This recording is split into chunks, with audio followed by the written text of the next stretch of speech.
தற்போதைய அண்மை செய்தியை பார்த்துக் கொண்டிருக்கிறோம். அதிமுக எம்பி தம்பிதுரைக்கு சொந்தமான கல்லூரி வழக்கில் தற்போது திருவள்ளூர் ஆட்சியருக்கு சென்னை உயர்நீதிமன்றம் உத்தரவு பிறப்பித்திருக்கிறது. இது தொடர்பான கூடுதல் விவரங்களோடு இணைகிறார் நீதிமன்ற செய்தியாளர் மதன். மதன், இந்த நில ஆக்கிரமிப்பு விவகாரங்களில் என்ன உத்தரவு பிறப்பிக்கப்பட்டிருக்கு?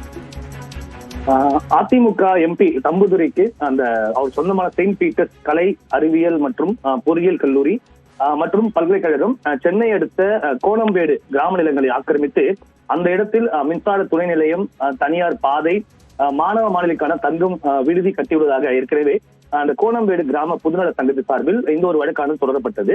அதாவது கிராமத்திற்கு அருகில் உள்ள அந்த ஆவடி நகராட்சி உயர்நிலைப் பள்ளியில் எந்த ஒரு அடிப்படை வசதியும் இல்லாததால் தற்போது இவர் ஆக்கிரமிக்கப்பட்ட அந்த நிலங்களை மீட்டு அந்த பள்ளியுடைய வசதிக்கு வழங்க வேண்டும் என்று அவர்கள் தரப்பில் ஒரு கோரிக்கையும் வைக்கப்பட்டது. இந்த வழக்குதான் இன்று நீதிபதிகள் எஸ் எம் சுப்பிரமணியம் மற்றும் சுரேந்தர் அமர்வில் விசாரணை கொண்டது. அப்போது திருவள்ளூர் மாவட்ட ஆட்சியர் தரப்பிலிருந்து ஒரு சர்வே அறிக்கையும் தாக்கல் செய்யப்பட்டது. அதை பார்க்கும்போது சுற்றுச்சுவர் கல்லூரி கட்டிடம் என சுமார் 2476 சதுர மீட்டர் நிலம் தற்போது ஆக்கிரமிக்கப்பட்டுள்ளதாக அதில் தெரிவிக்கப்பட்டது. மேலும் ஆக்கிரமிப்புகளை அகற்ற சம்பந்தப்பட்ட வருவாய் அலுவலர் மற்றும் ஆவடி மாநகராட்சி அதிகாரிகள் நடவடிக்கை எடுக்க தற்போது உத்தரவு பிறப்பிக்கப்பட்டுள்ளதாகவும் விளக்கம் அளிக்கப்பட்டது. இதை பதிவு செய்து கொண்ட நீதிபதிகள் 12 வாரத்திற்குள்ளாக திருவள்ளூர் மாவட்டத்திற்கு அந்த உட்பட்ட அந்த ஆக்கிரமிப்புகளை அகற்ற வேண்டும் என்று அதற்கான நடவடிக்கைகளை மேற்கொள்ள வேண்டும் என்றும் தற்போது உத்தரவு பிறப்பித்துள்ளார்கள். பாலா, விவரங்களுக்கு நன்றி மதன்.